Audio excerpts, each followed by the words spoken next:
I think they've been protecting Bongo. The joint venture that they had with CLTG, with the family of Bongo. That's one of the protection, one of the people that they've been protecting. Sir, there are claims that the Discayas might be protecting you. You already said you don't know them, but is there any reason they could be protecting you at this time? Sabi ko nga, sabihin nilang totoo eh. Ako na po ang nagsasabi Anong klaseng sa Diskaya, sabihin niyo yung totoo. Kasi biglang nalihis yung objective dito, ang tinutumbok natin dito, sino yung mga buhaya? Tinutumbok natin sino yung mga buhaya talaga, malapit na eh. Lumalabas naman eh. Yun ang hanapin niyo, panagutin niyo, kasuhan niyo. Eh ngayon, bakit kayo atras? Ang layo eh. ang layo ng inatrasan niyo, parang cover up na ang nangyayari. Bongo, sinuplak si Rimulya, Bonjing Rimulya. Pero yun mo naman mga kadonatics, another political manipulation na naman sa kampo ni Bangag. Bakit? Eto, Rimulya mga kadonatics, right after umupo siya sa pwesto bilang ombudsman, ay nako, sinabi pa naman niya mga kadonatics na pinoprotektahan daw ng mga Diskaya si Bongo. What the heck? Kahit ano na lang mga pambabato nila mga kadonatics. Hindi nila makuha si Sara Duterte. Ngayon kay Bongo na naman. Tapos sino na naman kaya sa susunod? What the heck? Eto mga pahayag nila mga kadonatics, panoorin natin. Pahayag ni Bonjing oh. Tingnan yung mukha ng Bonjing oh. We will still pursue cases naman in court. The Discayas will be charged in accordance with our investigations. Cooperation kasi is good because it can lead to restitution. It can make things easier for the country. But if they want to give the country a hard time, so be it. Doon sa naging desisyon ng Diskaya couple not to cooperate for now, what do you think of that? I mean, was that a good move? Ano na yan eh, nangyari na yan sa amin nung isang linggo sa DOJ, nung nasa DOJ pa ako eh. Nung sinabihan sila na huwag kayong aasa na hindi na kayo makukulong kasi sa dami ng krimen na pinag-uusapan dito, eh baka hindi nyo makuha yung blanket immunity na kinakailangan nyo. And right there and then, they stop talking. Sino ho ba ang kanilang, kasi sabi nyo, kailangan nila ilahad-lahat eh. Sino ho ba ang kanilang, it seems na kanilang pinoprotektahan, and how far high does that go? I think they've been protecting Bongo. Nabuang na talaga itong si Bukulaw mga kadonatics. Buang na talaga. Pasensya sa word pero talaga. Can you imagine? Ilang beses nagbanggit ng congressman, ng senador, nawala nga si Bongo dun sa binanggit ng mga Diskaya. Pati si Romualdez, binanggit na siya yung punot dulo. Ngayon, napunta kay Bongo mga kadonatics. Talagang linilihis nila yung usapang Romualdez. Magkano Bonjing? Magkano Bonjing Bukulaw? Ay nako. Ganyan katindi, kasama mga kadonatics itong BBM administration. Ganyan sila. Okay, let's go. The joint venture that they had with CLTG, with the family of Bongo. That's one of the protection, one of the people that they've been protecting. To be blunt about it. Senator Bongo. You're looking into this as well, Ombudsman? Yung kay Senator Bongo. Of course. Ano yan eh, kasi nga yung mga prohibited interest, conflict of interest, isa yan sa special, special areas of concern in researching the culpabilities of people so we can have restitution given to the country. Marami kasing nangyari dyan na may conflict of interest talaga, especially marami sa congressmen. They were even the contractors in their own districts. Kapatid nila, o kaya minsan sila mismo. But that's what you call low-hanging fruit, Pingy. Si mga kadonatics. Diyan sila magaling. Mambato ng kasinungalingan sa kanilang political enemies mga kadonatics. Ganyan. Grabe, di ba? Hindi nga ma-mention si Tambaluslos nitong Bukulaw na to. Hindi mga kadonatics, ginawa pang state witness. Asan ka pa? Sige, magpakasaya muna kayo. Magpakasaya kayo. Sa power na meron kayo kasi hindi yan tatagal. pretty soon, you will beg for it. Ito yung pahayag ni Senator Bongbong, mga kadonatics, sa pahayag ni Bonjing Bacolao. Ito. Ngunit ang issue po rito ngayon ay sana po huwag malihis po yung katotohanan. Tama. Magulo po yan pag ililihis nila yung katotohanan. Nag-aantay po ang sambayan ng Pilipino. Hindi ko kilala yung Diskaya at let me repeat, hindi po ako nakikipag-usap ng any government contracts o government transaction. Nung naging senador po ako, naging SAP po ako noon, maraming lumalapit, humingi ng tulong lang po ako sa kanila. I'm the most accommodating person, sa totoo lamang po, sa panahon ni Pangulong Duterte. Pero hindi po ako humingi ng kapalit. Sinasabi ko lang, gawin nyo lang yung tama. Just do what is right. Lalong-lalo na po sa mga natulungan ng mga nasa gobyerno po. Hindi natin maiwasan, uso yung mga name dropper, walang katapusan gagamitin yung pangalan mo. Ulitin ko lang po, kung may pagkakamali o pagkukulang man ang kamag-anak ko, ako na po mismo ang magpapakaso at magpapakulong po sa kanila. And it would be very unfair on my part na it would be very unfair on my part po na maging dahilan pa ako na hindi na po nakipag-cooperate ang Diskaya dahil meron silang pinoproteksyonan. Ako na pong nananawagan muli, not only sa Diskaya, nananawagan po ako sa lahat ng witnesses. Diskaya, lahat ng contractors, magsabi kayo ng totoo. Magsabi kayo ng totoo. Tumbukin po natin yung talagang mastermind. Papunta na eh. Papunta na doon sa mastermind eh. Tama. Di ba? Sa ICI, alam niyo sino yung mga mastermind. Tumbukin niyo po. Sa DPWH, sa Ombudsman, tumbukin niyo yung mastermind. Sino po yung mga nasa likod nito? Nag-aantay po kami. Nag-aantay ang Pilipino na meron pong mapanagot. Umaatras na ngayon. Paatras na ng paatras. Katapusin ko lang po. Uso kasi ngayon eh. Puputikan ka ng itim para sila ang pumuti. But I trust our people to see through the noise. I have stood by them through floods, fires, earthquakes, and the pandemic. I earned their trust not through words but through action. Di ba? Serbisyo po ako at pagmamalasakit sa Pilipino.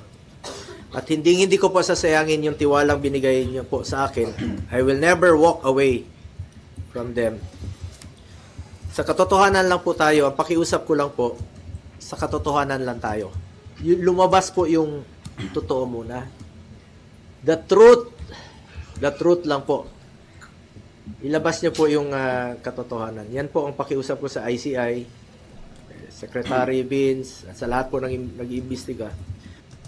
Pero 100% wala na akong tiwala sa ICI, kaya naku mga kadonatics, ay dapat tayo na talaga yung lumaban, kasi kung iparaya natin sa ICI mga kadonatics, of course naman na iba yung result. Talaga mga kadonatics, walang mapapanagot na Romualdez dyan na kaalyado ni Bongbong. Meron siguro mga scapegoat, di ba? Kagaya ni Zaldico, baka itumbok sa kanya lahat ng mga nangyari mga kadonatics. We don't know, but mostly ganyan ang mangyayari. Doon lang po tayo sa katotohanan. Huwag na tayong paikot-ikot pa. Huwag natin ilihis ang katotohanan. Bongo. Huwag niyo po lokohin ang Pilipino. Tama. Tumbukin po natin ang dapat tumbukin. Anong kinalaman ko dyan sa 2017? Kung meron mga joint venture sila, please check. Imbestigahan nyo po. Panagutin nyo, kasuhan nyo. Willing po ako maging complainant. Kung may mga pagkukulang, willing po ako. Kesa naman papaikot-ikot pa natin. Kasi expect it.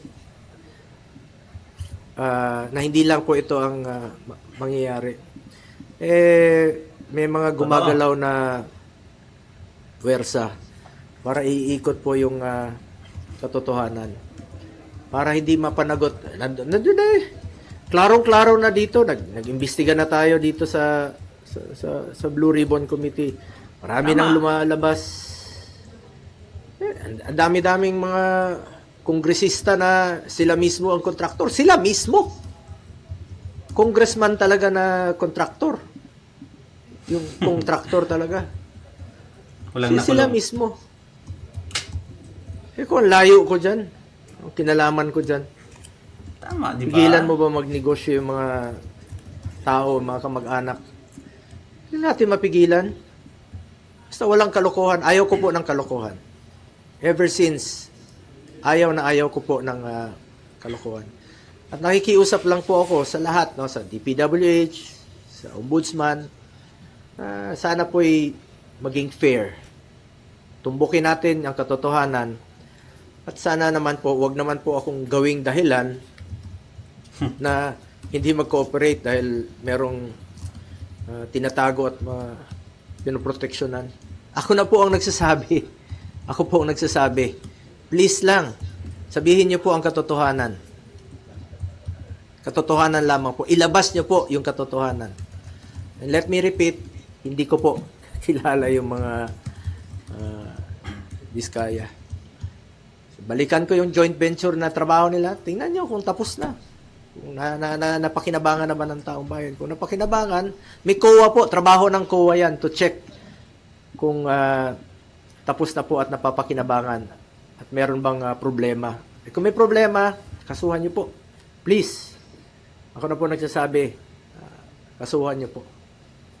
Wala po akong kinalaman dyan. Wala po akong pakialam dyan sa kahit na anong negosyo. Naka-focus lang po ako sa trabaho ko bilang senador. Nagsimula na talaga mga kadonatics na ginawang weapon ang office ng ombudsman. Di ba? Sa interview ni Baculaw mga kadonatics na is Bonjing na to, sabi niya, I would not allow my office to be weaponized against the political party. Ganun mga kadonatics. Ngayon nagsimula na. Inaatake na si Sara Duterte sa Salenya, inatake na si Bongo, at iba pa, yung family ni, sa panahon ni Tatay Digong, inaatake na. Ano pa? Napaka-obvious na mga kadonatics na ginawang weapon ang kanyang office para i-persecute itong mga Duterte. Even the allies. Pagkabungok talaga. Sir, there are claims that the Diskayas might be protecting you. You already said you don't know them, but is there any reason they could be protecting you at this time? Sabi ko nga, sabihin nilang totoo eh. Ako na po ang nagsasabi sa Diskaya. Sabihin niyo yung totoo.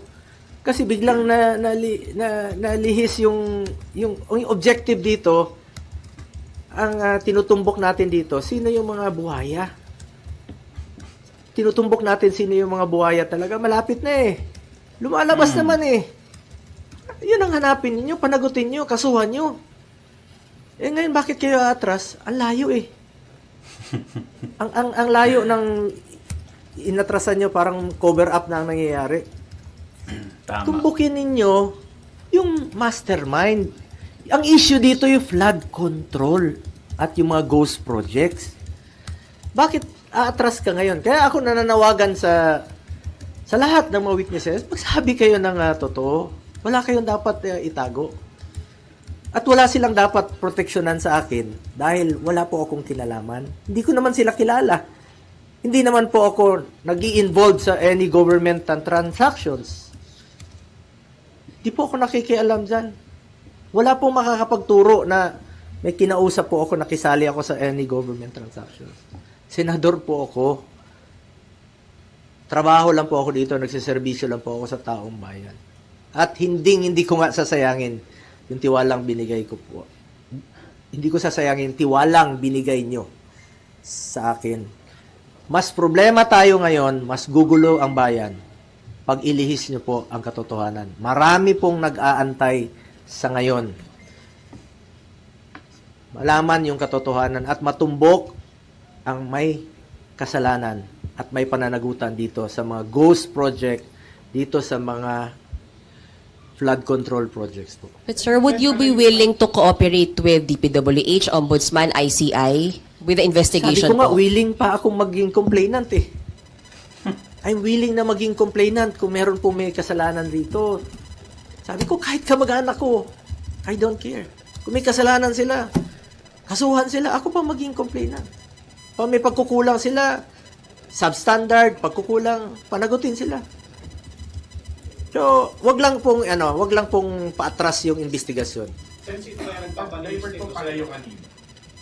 Pinapulit yung malapit na. Alam naman ng taong bayan, sabi ko nga, paakyat na eh. Lumalabas na sa mga hearings dito, sa investigation. Alam naman natin kung sino yung mga nagpupondo, sino yung mga totoong mga contractor, sino yung mga involved sa anomalous projects.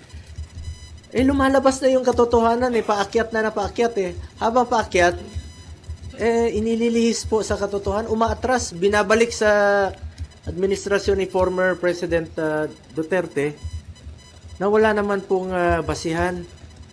Hindi ko naman sinasabi na perpekto yung administration ni former President Duterte noon. Pag may nababalitaan siyang involved sa corruption, tinatanggal naman niya.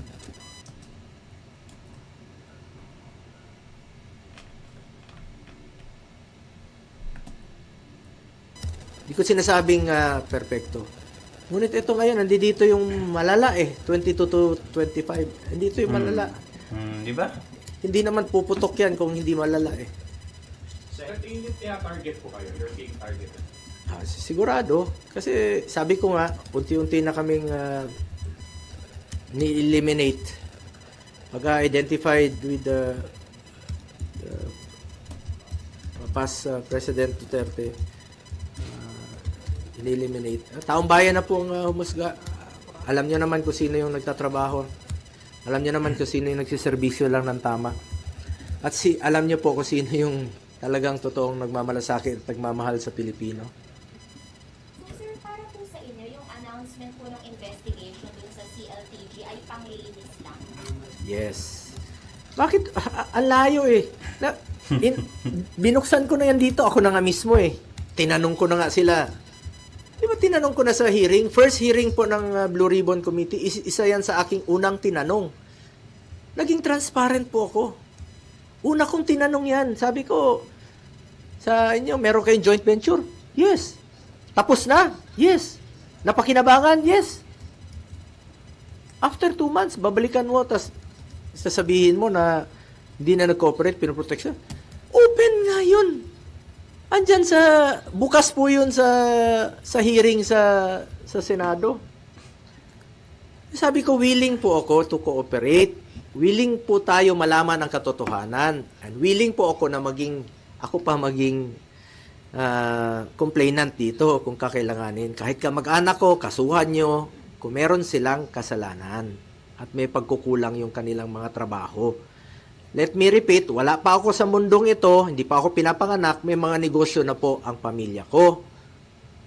Hindi pa ako senador, may mga negosyo na po yan. At for the record, retired na po yan.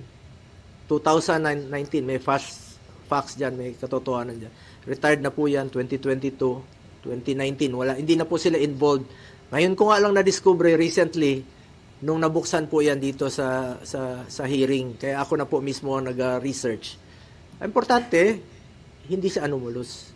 Importante, wala siyang kalokohan. Sabi ko nga, expected ko na po ito at wala pong katapusan ito hanggang hindi ko palitan ang kamag-anak ko o hindi sila kunin ng Panginoon. Based on your research, wala kayong nakitang anomalous doon sa company ng tatay niyo po, tama? Apo. Sir, sino yung retired? Yung tatay, yung license nila. Yung license nila. So they're not operating anymore? Yes, no more. Since when? Ito, last po yata nila is 2019 at officially 2022 retired na po sila. As in retired na, parang wala na, parang sinara na po talaga noon pa. At parang tinapos na lang po yata nila yung kanilang trabaho noong 2019. At hindi na po sila nila ginagamit. Alam niyo itong Diskaya, uso yang ginagamit yung lisensya. Uso yung joint venture noon kahit saan po. Kahit sabi ko, umabot na nga ng Baguio, umabot ng NBI, umabot ng Ilocos Norte. Ang daming dapat na tingnan na lugar, Mindoro. Bakit ka atras doon sa 2017 sa Davao? Hindi naman flood control, hindi naman ghost project, hindi naman anomalous. Bakit mo atras yun doon? Para lang idawit yung pangalan ko. Sabi ko, unfair na atras ka. Yan, sadyang inililihis nga yung issue.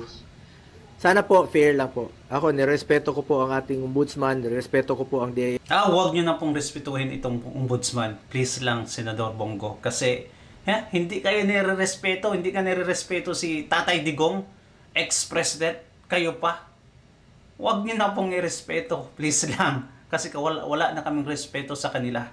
Matagal na.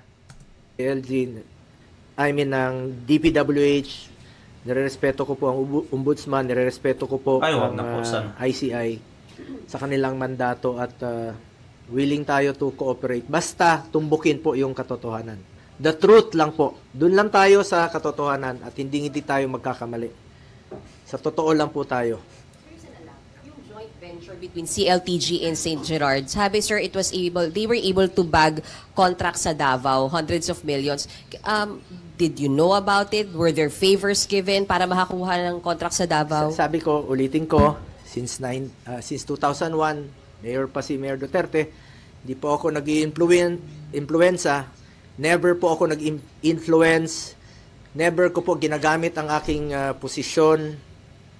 Kaya sinabi ko kanina, nakialam ba ako para bigyan ng pabor ang aking kamag-anak? Hindi. Nakinabang ba ako dito? Hindi rin po. Because I observe delikadesa.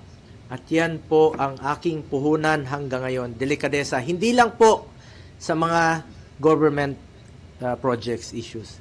Sa lahat po ng bagay, I observe delikadesa. Prinsipyo po yan sa buhay at hindi ko yan sasayangin. Yung binigay niyo pong tiwala sa akin. Let me repeat, I observe delikadesa. Kung ano man po yung napanalunan nila noon, kanila po yun. At recently ko lang po nalaman, kaya nga po, tinake up ko rin po sa Blue Ribbon Committee. Tinanong ko yan doon sa kanila. At sinagot naman po ng mga Diskayas. Wala po ako tinatago. Ako na nga mismo nagtanong eh. Nasa records naman po. Tingnan niya lang po sa records. Ako mismo ang nagtanong sa kanila. Pero inyo, ganyan ka baliktad yung utak ng mga alipores ni BBM, mga kadonatics. Sa Luzon, like for example, sa Luzon yung grabe yung baha, mga kadonatics. Pero gusto nila yung investigahan yung sa Davao. Yung flood control project doon.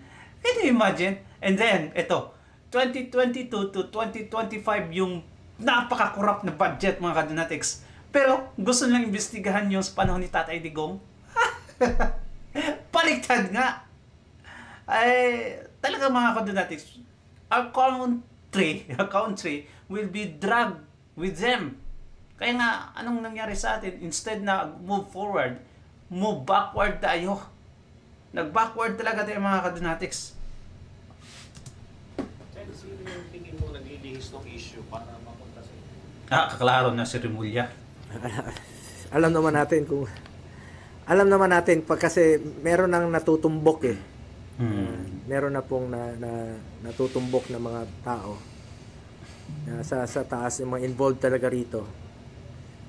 Yun po ang I'm sure isa sa mga rason na inililihis na po ang issue. But I'm appealing sa mga kababayan natin, kapwa nating Pilipino, please, wag ho tayong pumayag. Wag ho tayong pumayag na lokohin po tayo. Wag ho tayong pumayag na ilihis po yung totoong issue rito. Yung mga flood control, yung mga ghost projects. Yun po ang tumbukin dapat. Kung sino po yung may kasalanan, panagutin po natin. Yun ang dapat tumbukin.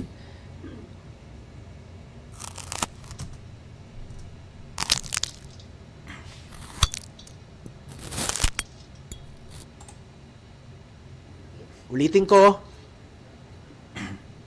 huwag niyo pong ilihis ang katotohanan dahil magulo na po ang ating bayan, mas lalong gugulo po. I am one with the Filipino people in this crusade against corruption. Hindi lang po sa flood control, hindi lang po sa ghost projects, sa lahat po ng korupsyon sa gobyerno. Kontra po ako dyan. Tama. Very good. Sabi po ng ICI just now, posible rin daw po kayong ipatawag. Okay lang po. No problem. Kung ano yung sinabi ko sa inyo rito, very much willing po ako na magsalita. Can you imagine, 2019 pa, mga Kadanatics, may connection yung pamilya or kamag-anak ni Bongo sa Diskaya. Tapos ay talagang gusto nila ipatawag na si Bongo. While yung mga congressmen, senators na binanggit talaga, mga Kadanatics, ayaw. Anong meron? Rimulya. Anong meron? Dizon. What the heck, mga Kadanatics? Nakaka-embier na talaga itong willing to cooperate. BBM. Willing po akong sabihin sa kanila yung totoo. Ayon po sa aking nalalaman. Malinis po ang aking konsensya. Malinis po ang aking konsensya. Sir, hindi ba welcome move po para sa inyo to? Nag-iimbestiga na rin ngayon ng DPWH, hindi lang yung administrasyon po mo Marcos, hindi pati Duterte administration. Kasi sabi niya sa interview kanina sa ICI ay wala siyang sisinunod. Lahat naman po. Lahat naman dapat imbestigahan dito. Ang ibig ko sabihin dito, tinutumbok na natin dito yung malala mga recent na 2022 to 2025. Nandito po yung malalang korupsyon. Pero lahat naman dapat imbestigahan. Pwedeng balikan ng previous administration, even before pa. Before President Duterte's time, pwede rin nilang imbestigahan kung meron pong anomalous. And sinusuportahan ko po yan. Katotohanan po ang gusto nating malaman po rito. The truth po, the truth. Alright. So, talaga mga Kadanatics, ganyan katindi yung administrasyon ngayon. Tapos, kung magsalita itong si Bongbong, akala mo talaga mga Kadanatics, calm and collected, napaka-anghel yung dating mga Kadanatics. Para bang hindi siya ang behind the scene of all this destruction na nangyayari sa Pilipinas. Di ba? Ang pag-atake sa mga Duterte ay talaga mga Kadanatics, siya yung nasa likod niyan. Ayaw niya lang banggitin every time may interview. Parang napaka-friendly yung dating niya mga Kadanatics. Grabe talaga, di ba? Biblical yan. Well, ito, may President at Vice President candidates na sila mga Kadanatics for 2028 at napaka galing daw. At mga Kadanatics, wala daw makakatalo nito, sabi ng mga loyalist. Eto, John Vic Rimulya, President. Ay, naku, kaya pala ito si Vice President Vince Dizon. Kaya pala itong si Dizon mga Kadanatics, ayaw man lang puriin yung mga infrastructures doon sa Davao. Awa ng Diyos daw. Bakit wala daw masyadong sira mga Kadanatics, damage ang sa Davao? May plano na pala. All the president's men, word from within the walls of the palace. Wow, within the walls of the palace is that the administration ticket for 2028 will be John Vic Rimulya and Vince Dizon. Ay nako, talagang nagiging clown na yung politika mga Kadanatics. Words from the palace daw mga Kadanatics. So may ugong-ugong na pala doon. Can you imagine that? kung makatakbo lang ng pagka-presidente itong si Kiko Barsaga, hindi mananalo itong dalawa eh. Ay, nako. Anyway, mga Kadanatics, salamat sa hanggang kung natapos mo yung video, and thank you so much for subscribing and liking my videos as well, mga Kadanatics. Don't forget to take care of yourself. God bless you. Ingat palagi, mga Kadanatics. Bye-bye.